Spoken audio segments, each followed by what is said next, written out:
Hey, yo, what is up, guys? Your boy Ed from Elite TV. You already know we got my boy Michael. Michael, what have you done today, bro? I day two.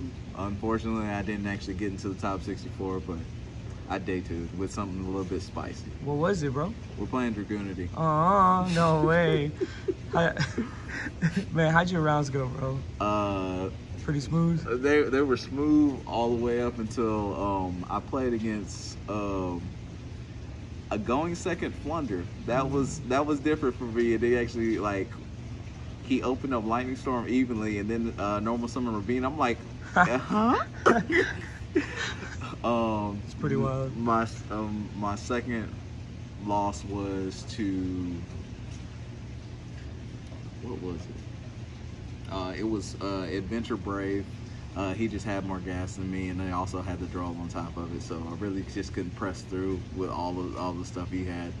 And I drew with a Marincess player, and today I ended up getting Droll comboed by Drytron, but we went to game 3, and I just couldn't actually press enough for game. I feel that. Any shout outs, my boy? The adventure begins because they funded the whole sponsors, bro? Yes, sir. We sponsored. We didn't get all of our stuff, but at the same time, we still are handling that. Shout outs to my teammates on the Adventure Syndicate. Thank you for all the play testing. I know they say Dragunity sucks, but hey, man, I day 2. So in other words, we're happy. Not with too this. bad. Yeah, not too bad. Not too bad. We'll get top 64 or top 32 the next time, though. We got it, bro. Let's go ahead and get into it. Okay.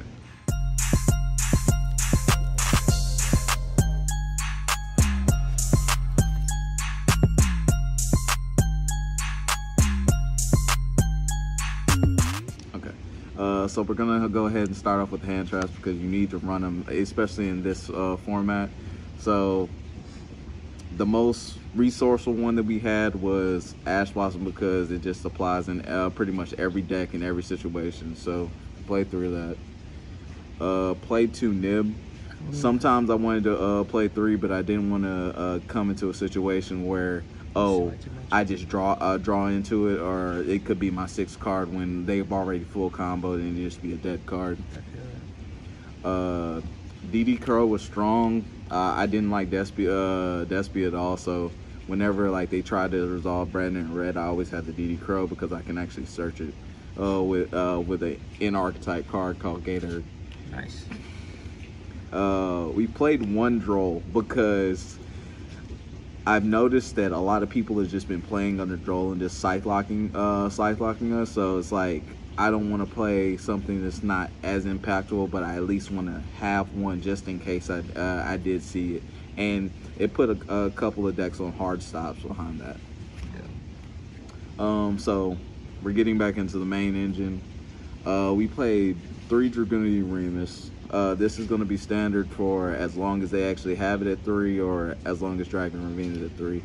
It's a extender plus a starter. It gets you into Dragon Ravine just by discarding itself, so you're not really minusing off of it.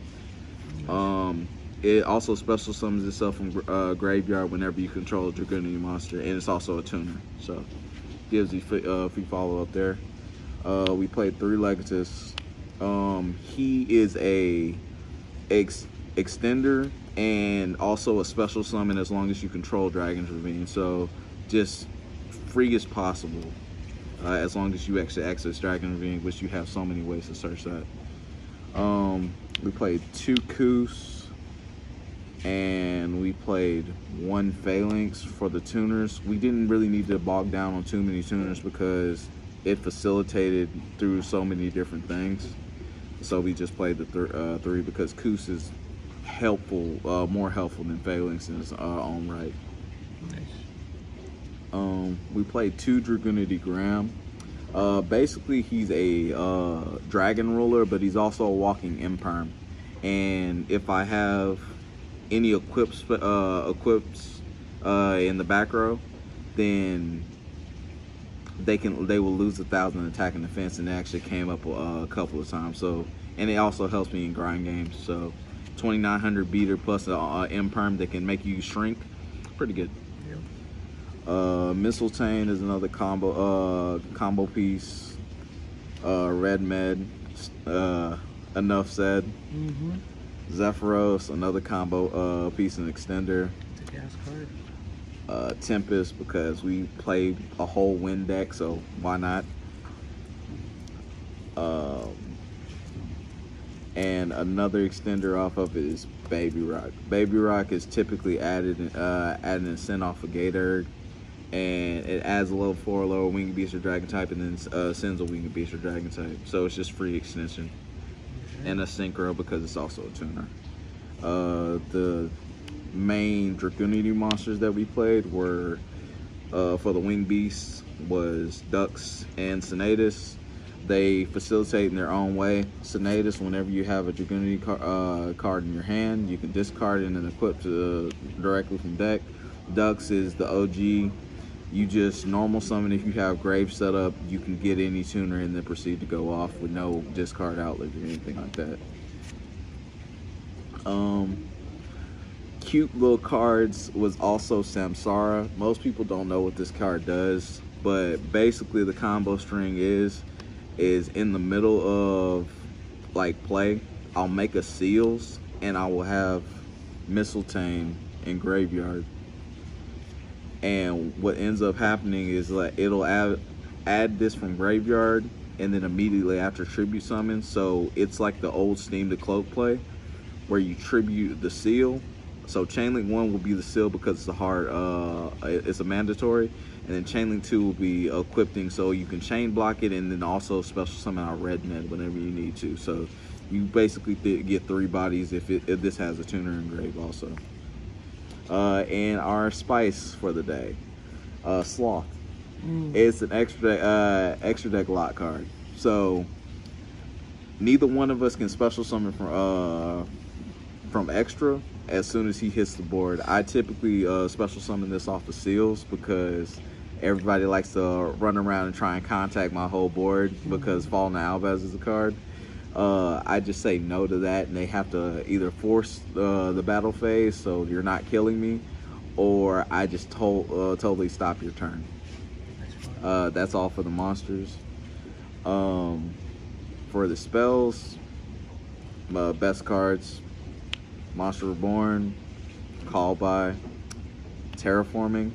These are all my one-ofs that like really help me out all throughout the day. They perform very well, and I love seeing each one of them. Saw this way too much, and people got mad about it. Thought I was stacking. More engine cards. Dragunity Glow. Dragunity Glow allows me to add a level 5 or higher Dragunity monster from graveyard or from deck. So that searched out Mistletoe or Graham. Dragon's Ravine is Dragon's Ravine. The card that outperformed every single other card in my deck is Dragunity Whirlwind. This card is basically an E-Telly along with a synchro as long as you have an extra deck monster. So it's a 2-for-1 that gets my engine started. So anytime I got Gammaed, anytime that I got Ogred and it had board presence, I was able to go off even harder than before. So it was just amazing. The combination that I opened up a lot was Droplet plus the Whirlwind, and like some people would try and hard negate it, and then I would end up dropping it away, killing Barons, Hot Reds, Seals, even IPs. It's just great, great all day. And then the last card is Dragunity Oblet. I like Dragunities more than Dragon Link, specifically because they have this counter trap. It was a way for me to out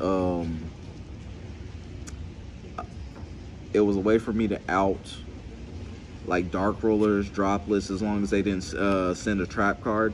And the Drytron player actually in round 7 ended up losing because he dropleted away his Mystic Mine, and I counter trapped it, and then he forgot about it and swung into me and actually killed himself in time.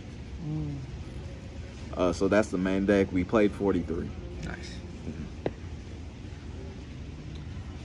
ready for the extra? Yeah. Okay. So the extra, we have 2 Romulus.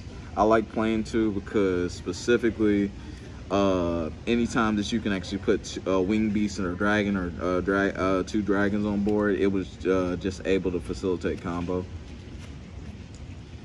I'm kind of weird because of our Samsara build, so we play 3 Seal.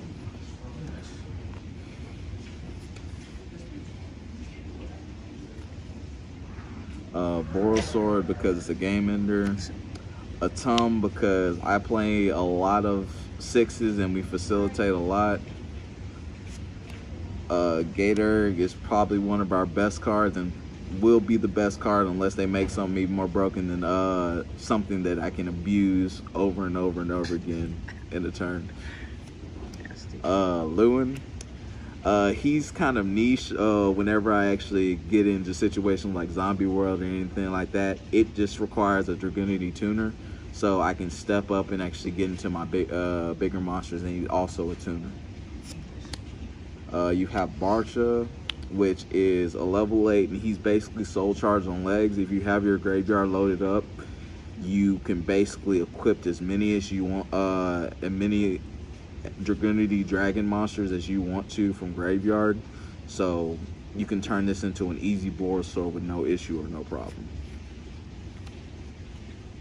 The last couple of game enders, these are typically on my end board: Savage, Crystal Wing, and a Reed Bear. Normally, if you see these 3 on your freaking board and you don't have Dark Ruler, you're not winning that game. A Reed Bear is basically Crystal Wing, except he negates and banishes by banishing a Dragunity monster. Crystal Wing is understood, and Savage is just the Omni negate that we play because we get Dragon Locked a lot. Our main board ender, if we're just trying to go for a game and we can't really like get to Boral Sword, is called Ascalon. He's also not a hard once per turn, and his main objective is to just banish Dragunities in your graveyard until you banish all the monsters on your opponent's board and then swing for game. Typically, you don't see him otherwise, and if he gets destroyed, then he can special summon, and it can be treated as a synchro summon and bring out any Dragunity monster from extra deck. That's a level 8. Cool. Let's see that side deck, bro. Okay, so side deck. I want to know what you prepared for. Side deck was all anti Backrobe and Despia. So we did not like back row because most of the time we actually hard lose to it. So we played 3 Twin Twister. We played 3 Lightning Storm. Nice. And we played 3 of the Harpies. We weren't playing any games with back row, so it is what it is at that point. I hate back row decks. I do too. It's so bad. I get tired of elders and start making itch. Oh my God. I had a guy who eldritched me, and then I called on the grave him like 3 times, all 3 games. I was like, yay. We play Change of Heart because why not? I think it's pretty good to actually take somebody else's monster and use it against them. Yeah, you gotta abuse it. Yeah, of course. Might as well until all of a sudden they ban it again. Oh my God. Like I said, we don't like Despia, so we played the non-fusion area. That's a good card. Once you flip that on them, they start to struggle like nobody else's business. And the fact that it's a continuous and stays on board, they have to actually deal with it. Most of the time, they don't have the back row removal to do that. I played 1 token collector. Really just because if you don't see it early against like Sword Soul or anything that's token generates, then it's really just a dead card in your hand. It really does nothing. I get that. We played Lancia because I felt like Lancia was just a better card against Sword Soul than anything else because it stops the Tinnies, it stops Taya, it just stops majority of your like follow-up plays to where they can't really press as hard as they really want to. So that was my I guess big brain play of the weekend because it worked out very well. And we know we actually play in the time a lot, so in other words, we got to make sure that we actually prepare for it. It's not fun. I don't want to do it, but we got to get dubs here. Yeah. Good job. My boy, any last couple of words before we wrap it up? I wish I did better, but I'm happy with the performance of the deck. Maybe we make a little bit of a couple of changes, and you'll see me again. All right. Appreciate the video, bro. Of course.